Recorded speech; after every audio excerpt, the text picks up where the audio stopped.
The 82nd Fighter Group was on its second shuttle mission to Russia when the P-38 clearly demonstrated one of its unique features.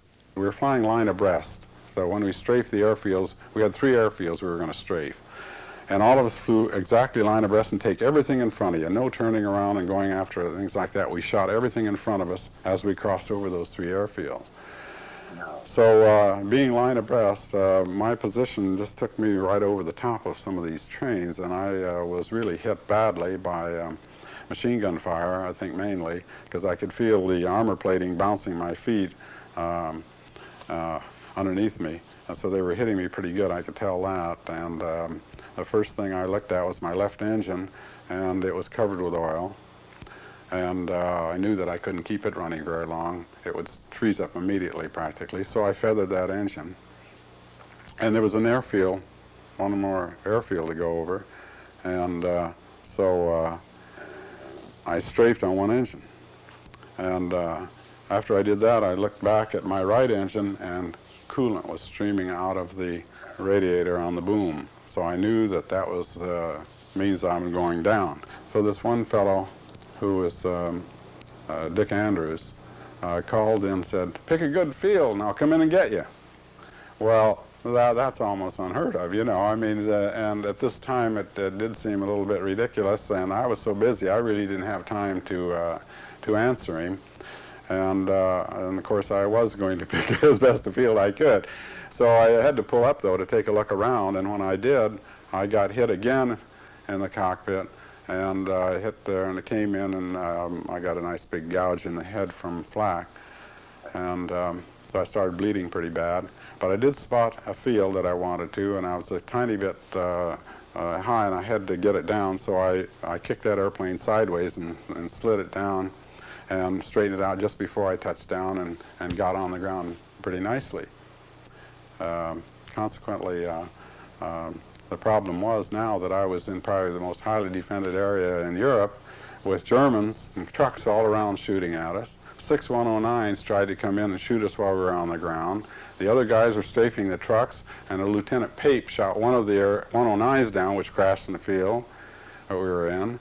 And it was all hell breaking loose. Now I'm on the ground and I can hear all this going on. I mean, you can hear the air engines roaring, the guns shooting, you know, and it just seems like amazing. And so I jumped out of the airplane and started off to run off the wingtip when I looked up and saw this airplane coming in for a landing. I said, by God, he meant it, you know.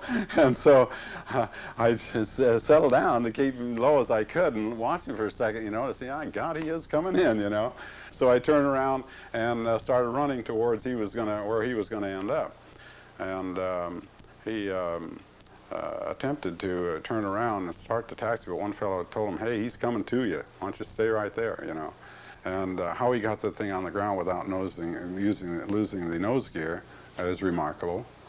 And so anyhow, when I got there, I was bleeding quite a bit, but I was the most senior pilot in the group at that time. So as far as the number of missions flown and so on. So, and he was just new. So he said, you fly. He helped me up. He threw out his chute, you know, and everything before I got there. And so I didn't argue. I jumped in, and he got on my back. And what we had to do was get the canopy down and get the sides, windows rolled up. And we did it like clockwork.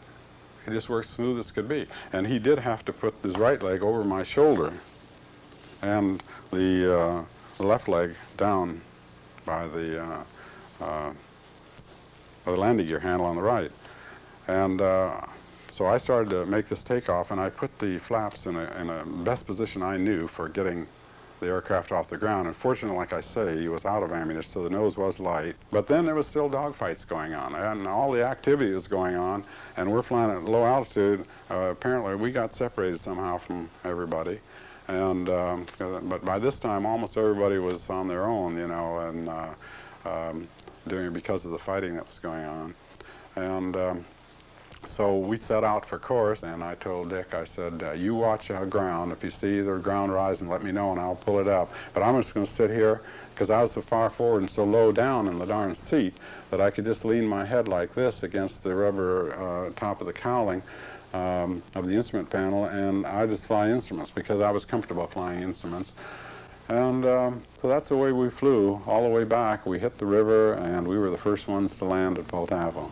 That was probably one of the most spectacular things that ever happened to me, and this fellow is about the most courageous fellow I ever saw, because, you know, it takes a lot of guts to do something like that. You can do all kinds of heroic things when you're trying to save your own self, but when you go after and save somebody else and put your life at risk like that, that's something else again.